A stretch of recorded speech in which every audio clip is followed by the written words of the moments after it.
জয় শ্রীকৃষ্ণ, রাধা মাধব। আজকে আমার কাছে দুটি ভক্ত এসেছে। তাদের যত রকমই ব্যবসা বাণিজ্যর জন্য আর কি আমি যেটাই দিচ্ছি তাতে তারা সন্তুষ্ট হচ্ছে না। তারা অধিক পরিমাণে কিছু জিনিস চাইছে। তা অধিক পরিমাণে কিছু জিনিস চাইতে গেলে কি করতে হবে ভালো মতো শোনো। শনিবার করে অশ্বত্থ গাছ থেকে অশ্বত্থ পাতা তুলে আনবে, বোটা সমেত তুলে এনে সেটাকে গঙ্গার জল দিয়ে ধোবে।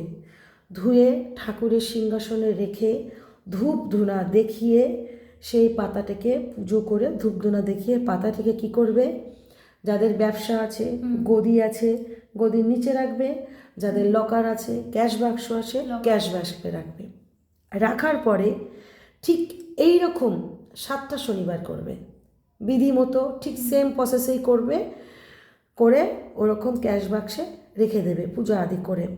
7 দিন পর ওই 7টি পাতা একত্রে জড়ো করে যে কোনো জলাশয়ে বা যে কোনো কুয়াতে হলে তো খুব ভালো, যে কোনো জলাশয় বা কুয়াতে ফেলে দিলে দোকানের ব্যবসার বৃদ্ধি বাড়ে, বেচা কেনার বৃদ্ধিও বাড়ে।